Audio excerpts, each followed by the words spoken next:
Good morning and welcome to the very first To The Point program of the month, the very first one of the week. Good morning, those of you joining us on the GBN Television Facebook page, GBN Television channel 7, 11, and 20, the Grenada Broadcasting Network's YouTube channel, and the loyal listeners of Classic 105.5, 105.9. It is Monday, March 2nd, 2020, and our very first guest of the month is President of the Grenada Bar Association, Lisa Taylor, and I am very honored to have her in my presence.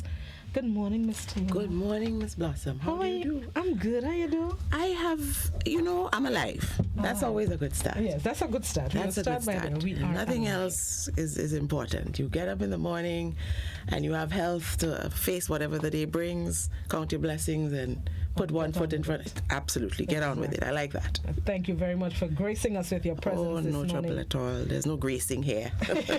Your family by now? I'm coming back to give you a little hour of my time, chat a little bit, catch up on things and so on. I'm very grateful for that. Not a problem. Let's dive right into it. Lots happening in the legal fraternity. I guess we'll start with the most recent of news with the closure/non-closure of the registry of the Supreme Court. Yes.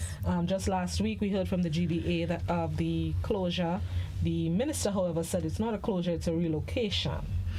All right. Well, language is a very dynamic thing, and the statement of the Grenada Bar was committed to writing, and so there may be interpretations on it, but what is factual, and this is not controversial, the Supreme Court registry is housed in one single structure adjacent to York House. All the services of the registry are conducted in that building. That building has to be shut down for a period, I don't know. We are waiting to be informed. And the services of the registry will be dispersed because my firm information is that there is not a single location that has been found that is being readied to house all the different services. So when the statement spoke of the imminent closing of the Supreme Court building, that is factually correct. And when the statement also said that the various services have to be relocated at different points, that is also factually correct. So I think we're saying the same thing. Maybe in different words. And because there are attendant difficulties in relocating all of these vital services, and because we are concerned that a comprehensive plan is not, we have not seen the evidence of a comprehensive plan such as would be required to achieve these various tasks. This is no easy feat to accomplish, this relocation of the services. It's not a simple thing. The registry is not an ordinary building. The services there are not ordinary services. They are quite vital, and according to law, in some instances, they cannot be interrupted. So for instance, it cannot be that you attend at the Supreme Court registry, barring a hurricane as happened in 2004, and find that there's no one there to take an affidavit. There's no one there to receive deeds that have to be recorded. The title searches, which are vital to the carrying out of conveyancing matters, cannot be achieved for 1 day or 2 days or however long. We have said in no uncertain terms, we will not accept that. And we are satisfied that there is awareness of the importance, but the execution of it is what makes us very concerned. And then the nature of the records. We are very concerned about the preservation and the security of any records or any ledgers that would necessarily have to be moved from one location to another. Mm-hmm. You can't take the registry records and put them in an ordinary office or a warehouse without ensuring these are irreplaceable records, vital to the history of Grenada, vital to all of the services carried out, particularly the conveyancing. So something more than the ordinary has to be done to ensure safe transmission from one location to the other and the securing of those documents wherever they are housed temporarily.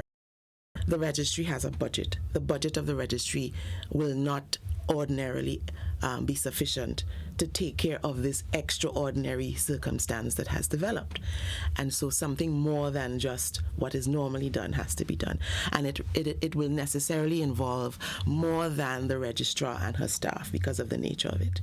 It involves what I've called for some measure of a central plan across many agencies working in tandem to achieve the least interruption possible to the lawyers and the members of the public who attend at the registry on a daily basis to carry out, to do whatever it is that is ordinarily done at the registry. So, I don't want to quibble about whether it's closing or relocation. The building has to be shut down. We know that. The authorities know that. We're not quibbling over that. We know that the reason primarily in this instance has to do with a mold condition that renders it unsafe for human beings to be there. The shortest way I can put that problem is to say in 2 words, mold kills. Let's not play around with this. This is health, right? And we have a way of being very laissez-faire in Grenada about these issues. The incidence of mold infestation can kill a person. I can't put it more baldly than that.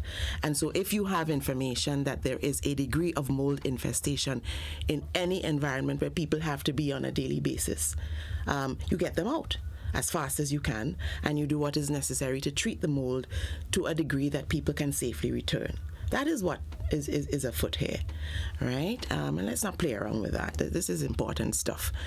So we want to see something more than what I call government pace, because I know from having walked through the process of trying to get us to a point of a temporary court location, what is involved. Something more than we waiting for the guy at Ministry of Works, and we waiting for this body, and we waiting for that body.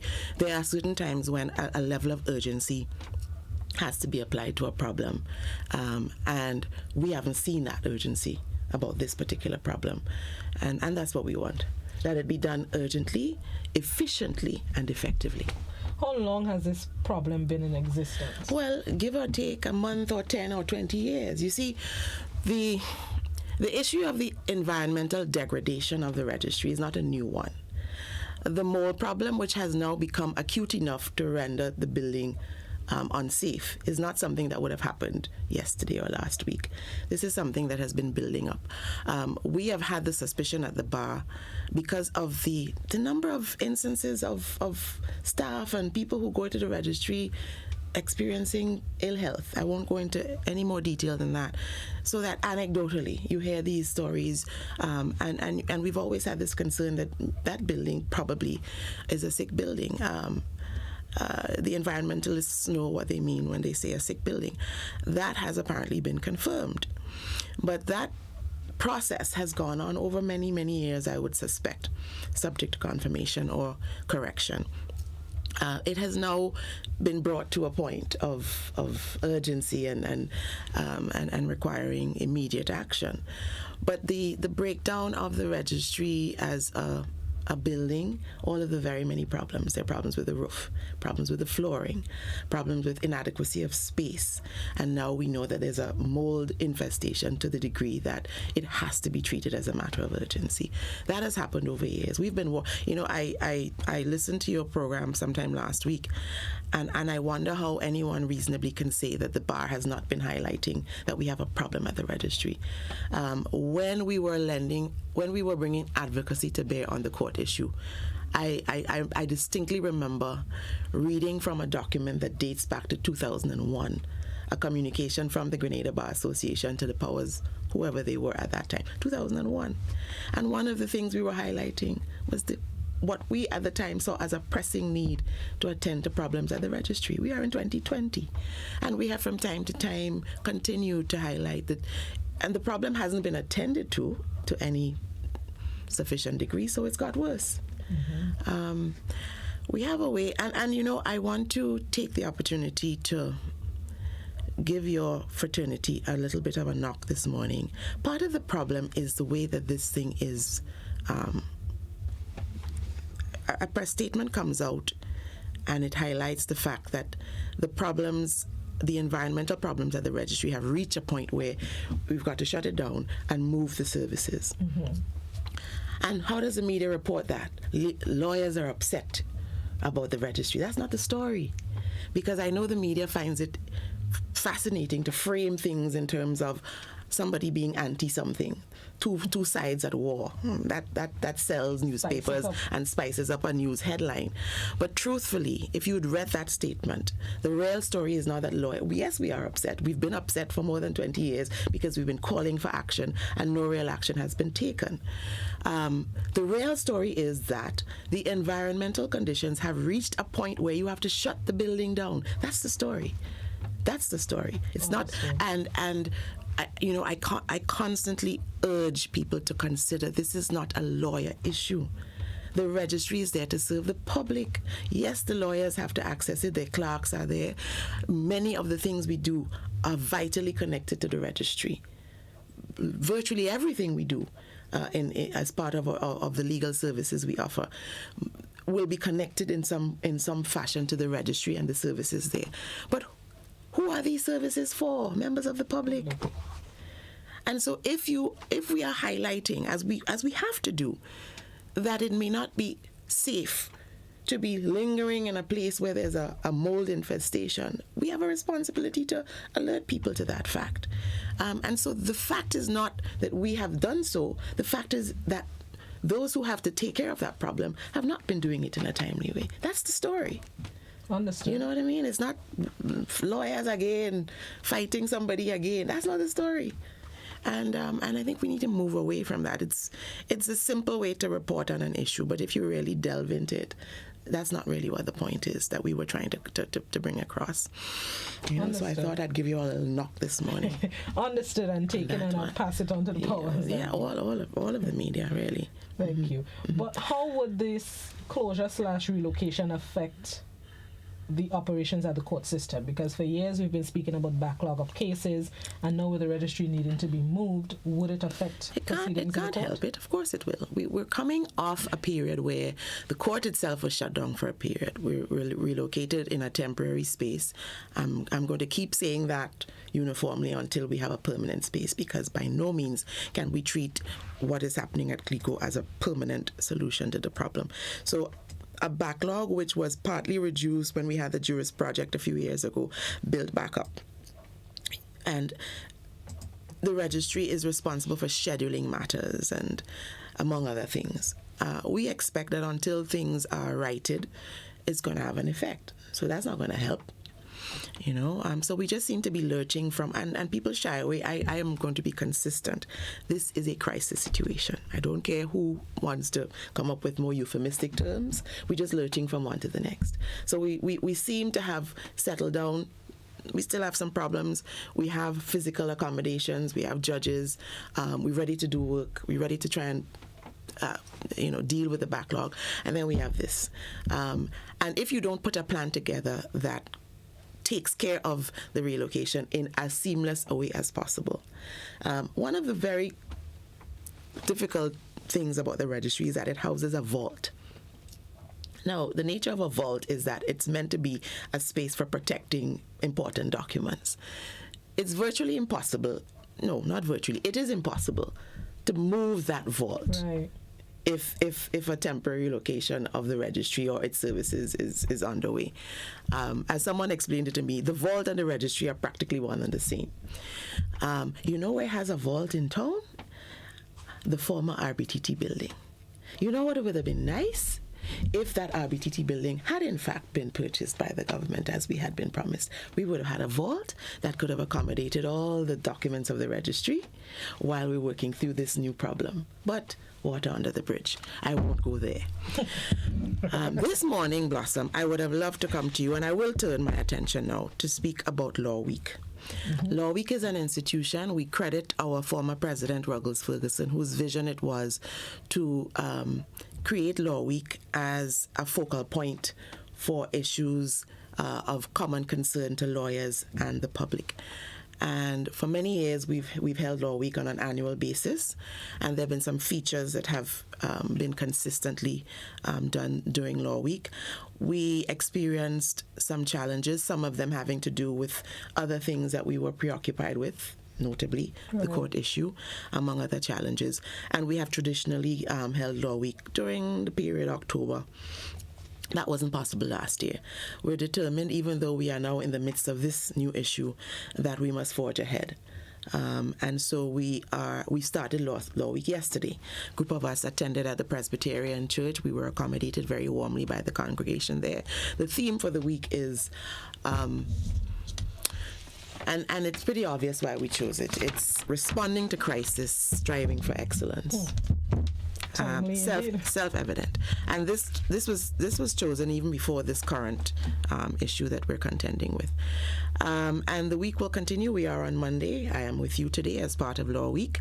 We are arranging for some students to visit the courts to the extent possible. It's not always appropriate depending on the material being dealt with in a court on a given day for children to be there, but we're trying to work through that.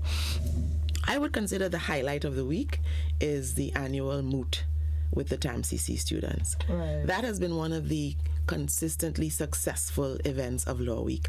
The students are very enthusiastic. They work very hard. The lawyers who help them through the process work very hard. And we credit this to the dedication of Jasmine Redhead, whose baby this is, in a sense. And she has been ably assisted over the years recently by members of the bar, but particularly Skeeter Chaitan. And this year, we will hold that moot on Tuesday. That's tomorrow. It's presided over by one of the actual High Court judges, and as I tell you, the students really get into it. They look like lawyers, they sound like lawyers, they do all of the research, and it's a very enriching experience for both the members of the bar and the students.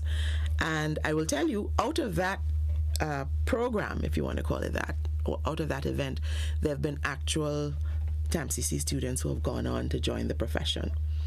Nice. I'm not saying that the fact that they took part in the moot was responsible for that, but we do note the fact that some of those who have done very well during the moot have gone on to actually join the profession in real life, so to speak.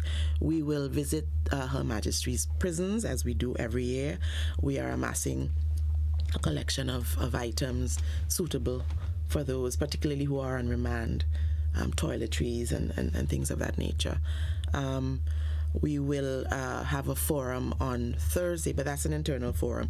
We're trying to grapple with some issues in the law and procedure of family law. It's not a settled issue for us because we don't have our own marriage and family legislation. Okay. So we follow the UK position, and that creates some problems because some of the developments that have happened in UK law, we aren't there yet. And so we're constantly trying to find some bridge between our actual situation according to the state of our laws and what has happened in England, and whether some of the rules are appropriate or applicable to us. On Friday, we'll have our social, we're calling it Hidden Talents, because we're going to showcase some of the hidden talents of lawyers, to the surprise, I think, of some other members of the fraternity. That is also a closed event, because I think some of the lawyers would be too shy to have public glare on the talents. And we'll end up the week with a Saturday morning yoga session, and those who are brave enough will join the hashers on a hash. This is the era where we have to be mindful of mass gatherings. Mm-hmm. So when we embarked on planning the Law Week, I don't think we were as sensitive to the issues of COVID-19, but we all now we all have to be mindful of what we're being advised and so on. So we're keeping our gatherings small, and we're heeding all of the warnings and prescriptions that are being given out by the health authorities. Okay. Another recent happening has to do with the consensus on the amendments or the proposed amendments to the criminal code. Right. I remember the bar saying you needed to meet before you make a public statement and so on. Have you been able to? That's still a work in progress. I think the criminal members of the criminal bar have made their views on it very well known, and I think that is what excited everyone's attention. I sought to and here again, this was another instance where, because it was, I don't know, for whatever reason, it was juicier to frame it as one section of the bar against another. That's not the case. The criminal bar said their piece. We have actually met with them as a group, and we have collated some of the concerns, and a great deal of the concerns are legitimate concerns. We have written to the Solicitor General and the Attorney General indicating some of the concerns and asking for a meeting. That hasn't happened yet, I think because of scheduling on the other side, because we have indicated our availability. It may happen this week, so that's part of the process ongoing. In the meantime, we have been trying to also take on board views of other members from other sectors and see if we could come up with some balanced approach. I am personally firmly of the conviction that if you have a problem as deep-rooted and as historical as this problem, you're not going to achieve it by simply trying to amend the law. So even if we end up amending the law, we have to make sure it's done as part of a wider process. And I think that's a view that many share. And we want to be cautious that it is not actually or seen to be a knee-jerk reaction to some recent developments. The problem of abuse of our children or other vulnerable members of the society is an age-old problem. It is highlighted every year because we see on the assises list an inordinate number of cases having to do with sexually related offenses. We have to be concerned about that, but we have to be sure that when we craft a solution or we attempt to craft it, it is not in an effort to put a bandage on a sore, to be seen to be doing something. And the instinctive thing always is to strengthen laws or to be seen to be strengthening laws. Right. We have to also be careful that the process is deep enough that we have a good sense that the laws will actually do what is intended, which is to curb the problem. And by itself, making stronger laws. The other equivalent you can draw, you have a spate of murders. The instinct sometimes is, well, let's look at hanging. Yeah. And there have been other jurisdictions where hanging has gone on, and you don't necessarily see a corresponding change in the behavior that you're trying to curb. So it is a comprehensive effort that we are looking for. Changing the law may be part of it.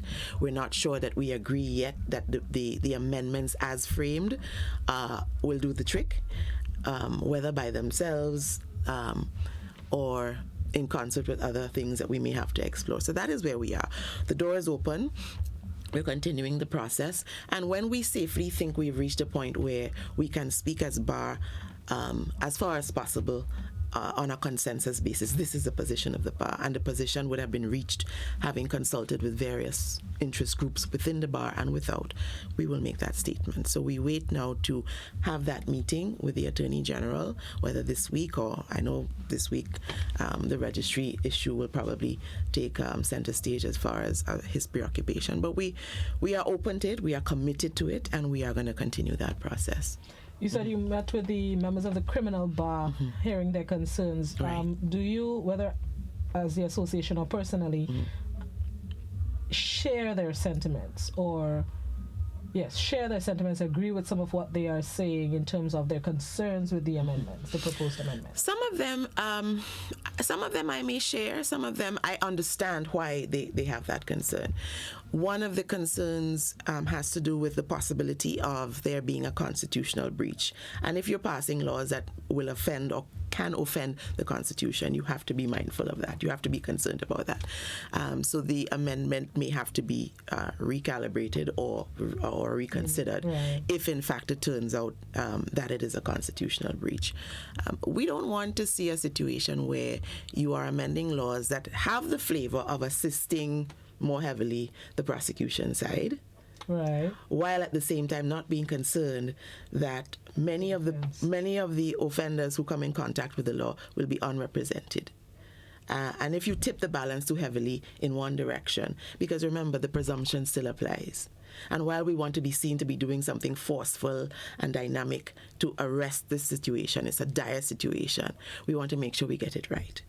So yes, I'll confess some of the concerns I think I do share, not all of them, but we're trying to see how we get the right balance at the end of the day. So it's not something that came about overnight, and we shouldn't expect an overnight solution. Right. And we should not at any point seek to change laws for the sake of being seen to respond to a situation without concerning ourselves about whether the laws will actually address the problem. Because you put them on the books and you still have the solution, you still have the problem that you, well then what next? You know, that's the mindset by which we're approaching this. Makes sense. On that note, let's take a quick break and come back inside. This is To The Point, speaking with President of the Grenada Bar Association, Lisa Taylor. Stick and stay with the GBN Classic 105.5, 105.9. We'll be right back.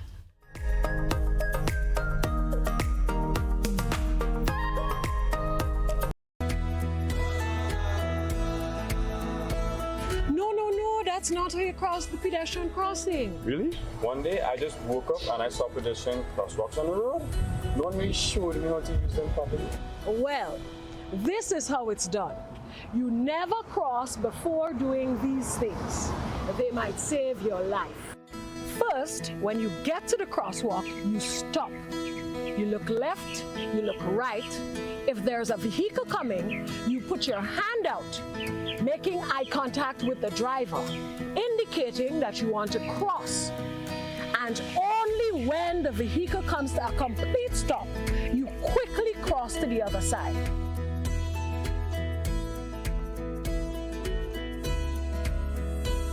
Stop, look, hand out, eye contact.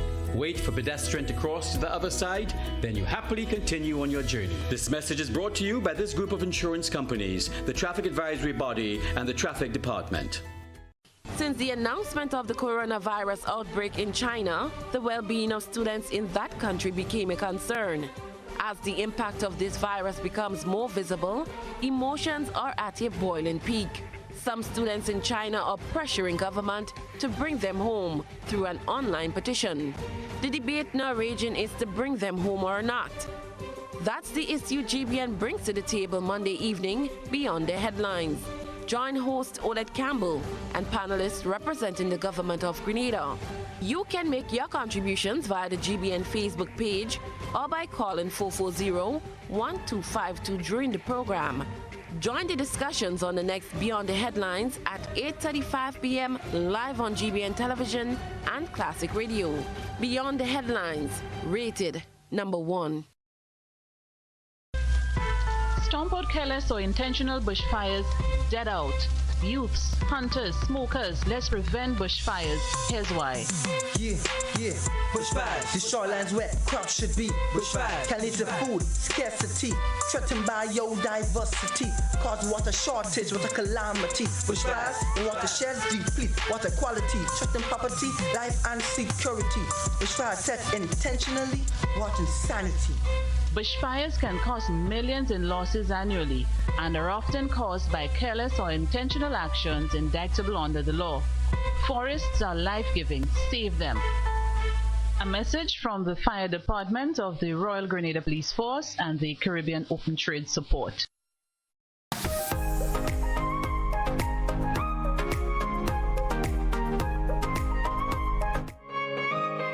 Welcome back to The Point. We're speaking with President of the Grenada Bar Association, Lisa Taylor, and we're speaking everything law. At this point, I would open the phone lines. 435-2041 is the number to get on the inside. You can also WhatsApp that same number and post your questions, queries, concerns. Do not call video or voice call the WhatsApp. We can't take the calls. Just type your messages, and I will ask Ms. Taylor for you. The phones have been ringing since the program started, which means there are a few people that want to get onto the program. So if we can please keep our questions, comments, concerns to 2 minutes or less so we can facilitate as much calls as possible, that would be appreciated. So let's take our first phone call of the program. Good morning. A pleasant good morning to you, Blossom, and your guest. Madam President, I am so happy to note, I've taken note of your bravery, your courage, and your saying it as it is. The point about it is you highlighted a few important things: the laissez-faire attitude, ill health, the roof, the space. And it is a shame to know that since 2001, you be knocking at the doors of the powers that be to take note of the billing, the deteriorating of the billing. As a child, I could remember very well the CID was housed down there. You may not know this, Madam President. And, of course, the changes come about.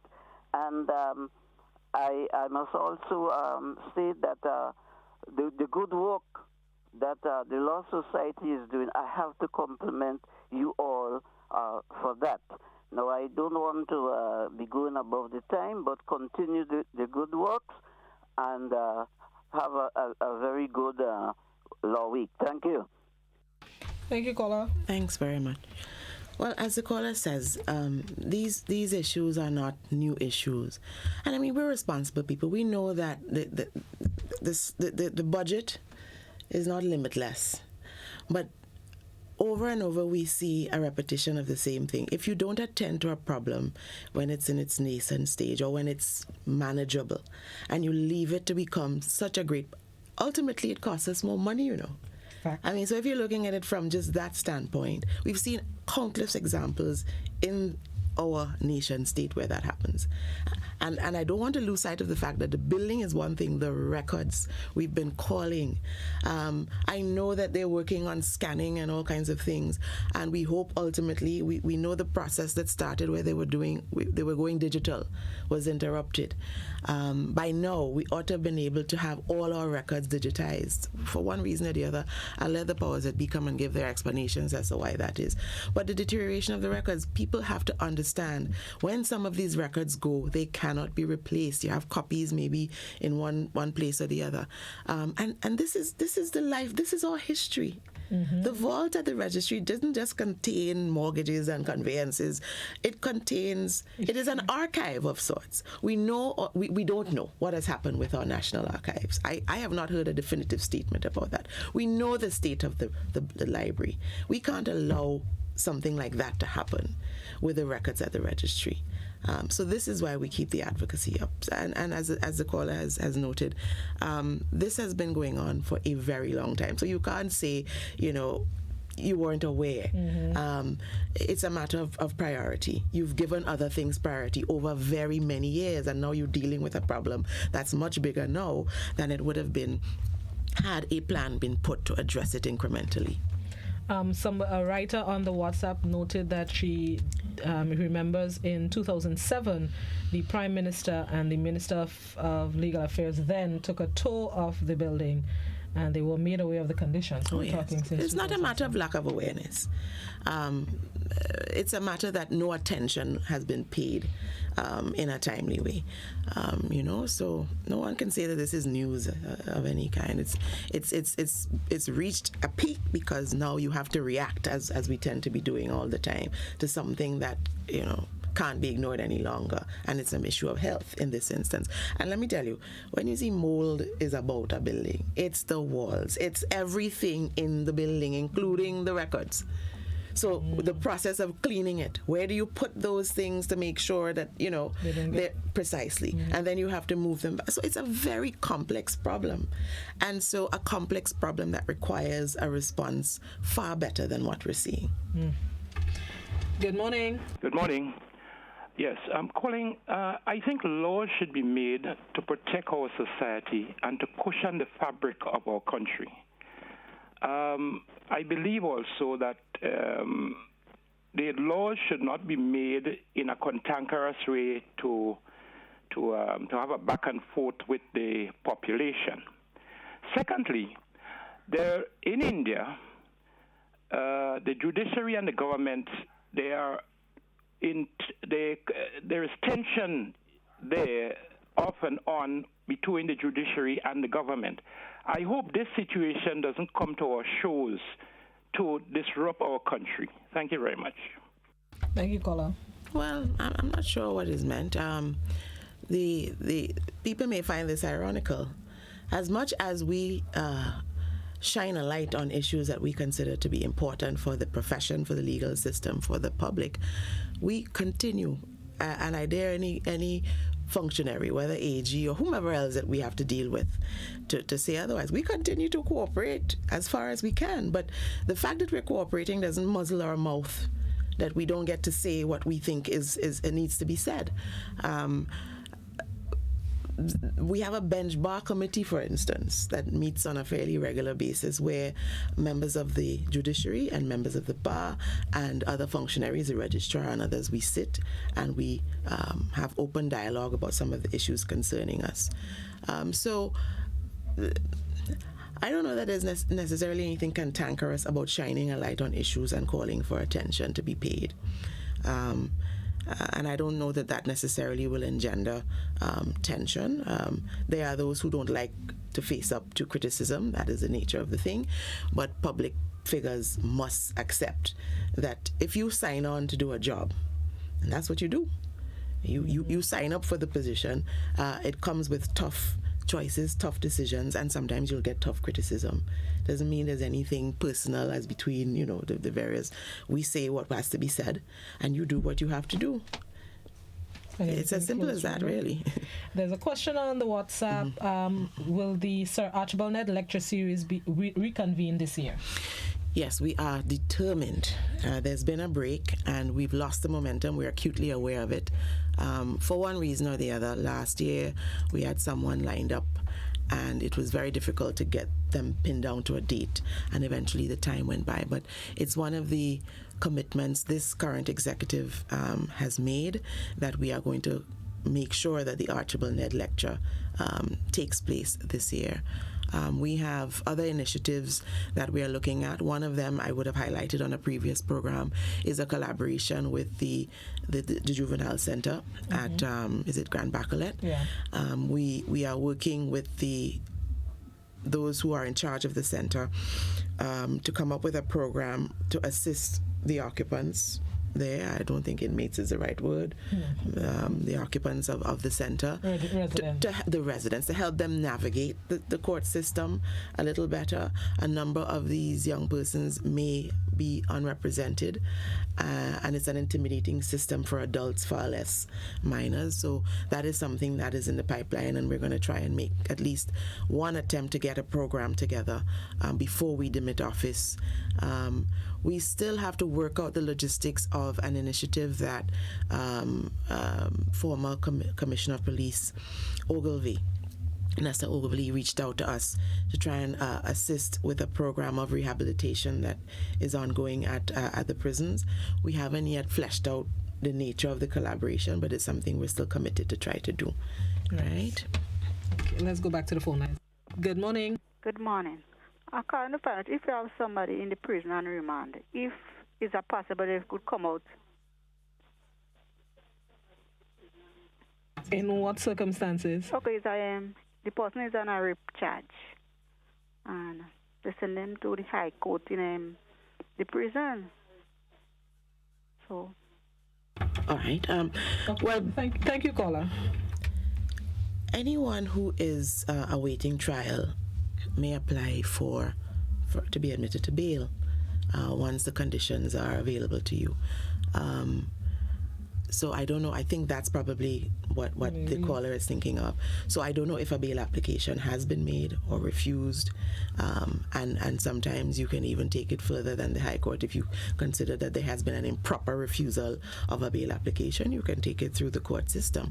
But there is a process for it. So the short answer to the question is, yes, someone on remand may be admitted to bail if bail is granted upon an application made, yeah. Rape is a bailable offense? I believe it is, yes. I mean, the more serious the offense, the more difficult it will be, obviously, for successfully applying. But yeah. Okay. Good morning. Good morning. I would like to say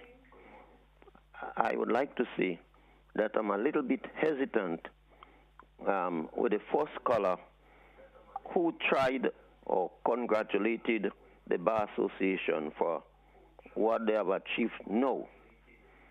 I'm wondering, imagine the Bar Association is no laws and they knows what to do. Yet for all, they take so long to to try or to get somebody or some set of people to accept what they were saying long ago. So that is why I said they have a weak strength. That is my way of coining it. Now, also, just imagine that you all cannot get a few men or a few people to do what you all want them to do. I'm not saying that it takes so long. That shows that something is wrong, possibly with the Bar Association. And in fact, a few minutes back, you said that something else to that extent, as if you all don't want so much people to assemble. Are you afraid of the virus? No? And we are being sort of put to believe that the virus is not in Grenada. It's not, and this is positive saying. It's not to say they are not aware. There isn't anybody in Grenada who has this. What do you all want me to believe? Thank you. Comment on if you wish to. Okay. Thank you, caller. All right, I'll try to unwrap that. Let me explain to the caller and others. The Grenada Bar Association is a voluntary group as far as the advocacy that we bring to bear on national issues. It is an organization meant to promote the interests of the members, but we render legal services to the public. So necessarily some of the causes we will speak to or try to assist with are causes that ultimately benefit the public. I think it's a horse and water situation. I accept, on the one hand, it may rightly be said that if we've been bringing advocacy on an issue for all these years and nothing has been done, it might reflect a failure of the association. Equally, it might reflect a failure on those whose responsibility it is to do what we're calling upon them to do. And it has to be understood, we have no particular powers as lawyers or as a collective. Like any other advocacy group, we can only highlight issues, point to suggestions that can resolve the problem, collaborate, cooperate wherever possible. But when you look at both sides of the equation, it has to be understood. The Bar Association has no we don't have resources. We are not the government. We are not the state. We are a bar association. I made that point very forcefully when we were trying to assist with the problem of getting a court available.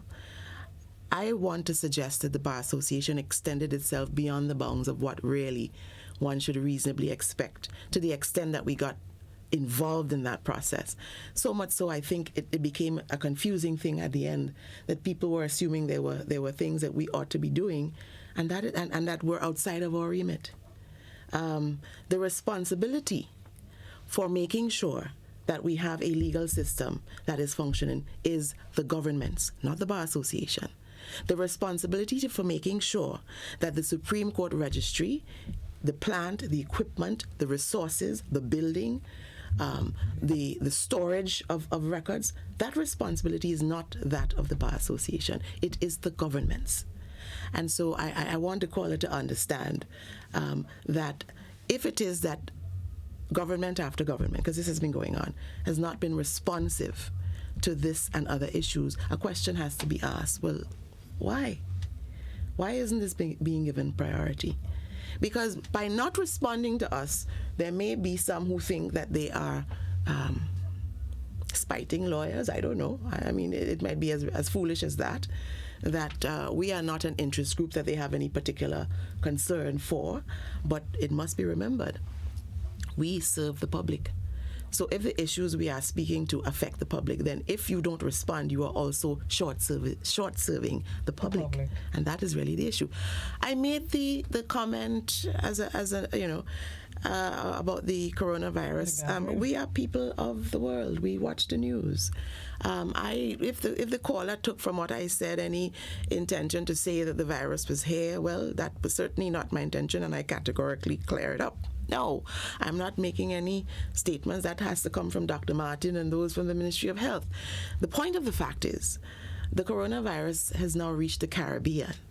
and we have to start preparing protocols. We can't wait until we get the first case in Grenada. There are protocols of hygiene. There are common sense things that you can start so that it doesn't take you, you will already be ready when you have to do things. In larger, more developed parts of the world, they are already urging people not to gather in mass groups, and that is what I was alluding to. Perhaps in jest, but maybe you shouldn't joke about these things.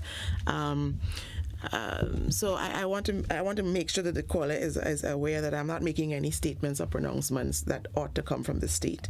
All I'm urging, certainly, I will be urging lawyers to take whatever steps are necessary to improve the basic hygiene steps that are being advocated, to take those steps to prepare and to minimize the incidence or the possibility that, and I think it's being said, it's not a matter of if, and it's not, you're not making any slight on your country. This is not something that we can control. It's not a matter of if anymore. It is when. And it would be irresponsible if we put our heads in the sand and pretend that because this is pure, beautiful Grenada, that somehow the virus is going to just give us a pass. The indications are, and this is coming from WHO and PAHO. This is not coming from the Bar Association. It's not a matter of if, it's when. So if you hear that, you prepare. I agree. Back to the phone lines. Good morning. Yeah, thanks for having me on the line, and thanks for your patience. And I'll say good morning to you and good night to the people in Australia and China and Korea and Afghanistan, Pakistan, and everywhere. But anyway, I get a report, right, that this virus already in the Caribbean. It's in St. Martin, St. Bart's, and the Dominican Republic. So, in other words, it don't reach us yet. And the next la point I want to make, not point, la point. When somebody is on remand, right, they're entitled to get bill. The reason why they're going to remand is because nobody has stand their bill, so they have to wait until the case called. So then back to you on the air. Thank you, Gola. I love when he says back to you on the air. Is that one of your fans? Yes. I'm not sure what I'm to say to that. Sometimes there are reasons why, there are different reasons why people are on remand. Some of them are there because they don't have the funds to afford a lawyer to make an application. It may take a while to get the funds together. Bail may have been refused. There are all manner. The point of it is the system allows for you to make that application. There may be one reason or the other why you cannot, or it may have been that you were not successful, and so that you await your trial and the outcome as things evolve. A comment on the WhatsApp: Isn't it time the Bar Association stops walking on eggshells and start naming and shaming the people in authority who are deliberately trying to dismantle this institution? Well, what do I say to that? It is not an individual's responsibility. It is the responsibility of the executive of our government to have things in place so that the three arms of government are functioning as the Constitution intended. So there's no point in, everyone has their function, but it is a collective. At the end of the day, we have ministers who have different responsibilities. This particular the degree of this problem, I would suggest, is beyond any one minister in any event. It has to be a commitment on the part of the government as a collective, that we give this thing the resources to take care of the various problems.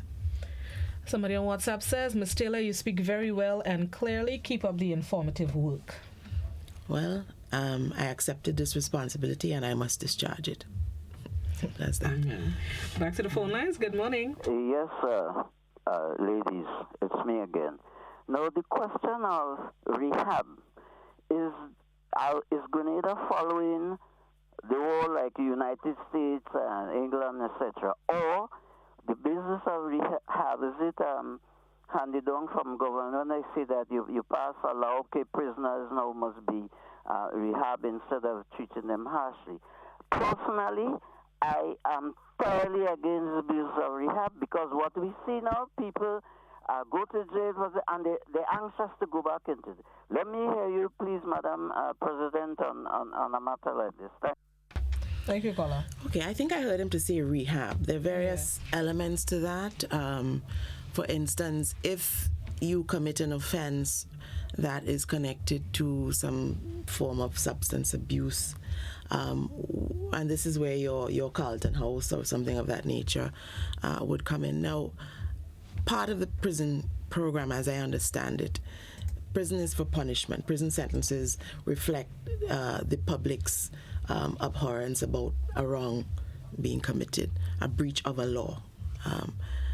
But there is scope, and part of the prison program, as I understand it, is intended to equip or to assist those who are at prison who at some point have to look forward to a release and to re-enter society, to prepare them for that. And to that extent, I think that is an initiative that we should support.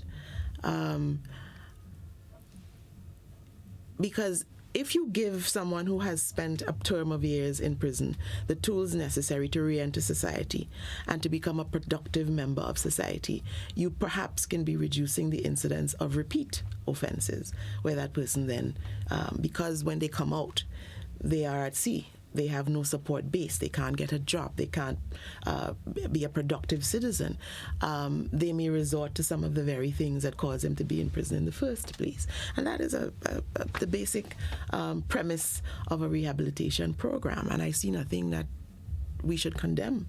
I think that is to be lauded. There are some who will not benefit from such a program. And so they probably will have to remain in prison in line of whatever sentence they would have received. But I think in every civilized part of the world, it is accepted that arming persons with the right tools to be productive members of society when they re-enter society from having served a prison sentence is something that is should be pursued. It benefits not only the person but the society. Mm-hmm. Yeah. Mm-hmm. What's the latest with your temporary house, Clico building, for our court system? Well, there are 4 courts functioning. It's a tight fit. We were hopeful that as part of that process, some accommodation could be made, something could be done to be able to fit in a portion of the registry so that the work could start last year, or if not before. That hasn't happened. I'm not going to be the one explaining why or why not. Somebody else will have to do that. It's not ideal, but it allows court to function. So we have to accept that it is certainly not what we expect as a long-term solution. And the long-term solution we will continually be asking for it is for a fit space, we call it the Hall of Justice, however you want to call it, that can allow for the dispensation of justice to be done in a manner that is befitting the people of Grenada. All right? Access to all members of the society, the blind, the deaf, the differently abled, the abled, in an environment that can allow for judges to do their work efficiently and effectively and well. That is not what we have at the Clico building. What we have is a temporary space. And I know money was spent there. A question has to be asked whether, for all the different times over the years, money has to be spent for a temporary space. Had we the ability to aggregate all of that, we may have been. But, this is part of the reason why we say we have to stop looking for these fits and start kind of.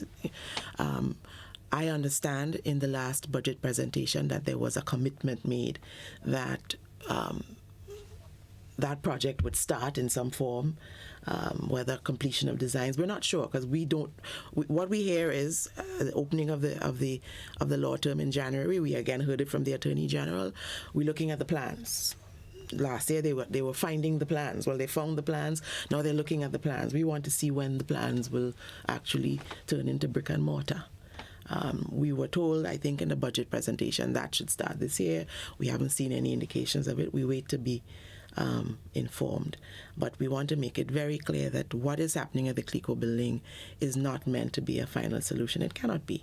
If you traverse that building on any day, you would recognize that it is meant to achieve a limited purpose, but that can't conceivably be the lasting solution for housing the courts of Grenada. Have a space at least been identified for the Hall of Justice? Well, that basic fact has not even been disclosed. We know that in a previous dispensation, call it the Mount Welldale area adjacent to the Parliament building, had been set aside as an area for the Parliament, for the Hall of Justice, and the ancillary services supporting the judicial system. We don't know that is still going to happen. We haven't had a definitive. It makes sense to us, but wherever it is, once it's suitable, we'd like the work to start. Let's hope for the best. Yeah. That's the end of the program, Ms. Taylor, but I want to request that we continue we resume our our little chats. Yes, agreed. Important. I know the details. Yes, we'll try to do that. Spot for everybody. Always happy to be with you, Blossom. Thank you so much. Keep up the good work. No, we're doing a bounce. Exactly. Right. Yes, I think that's part of the new protocol. Exactly. I agree. I hope I remember that. Yes, remember that. Or you can do a little. There you go. Namaste. I like that one. Peace be unto you. Same to you. Thank you. Thank you guys so much for joining us. That was President of the Grenada Bar Association, Lisa Taylor, bringing us up to date on some of the latest concerns in the legal system. That's the end of the program this morning. Thank you again for joining us. Brenda is up next with Mid-Morning Buzz. Have a safe, enjoyable, blessed Monday. Be productive and be good. If you can't be good, be cautious. Keep it locked to Classic and the GBN.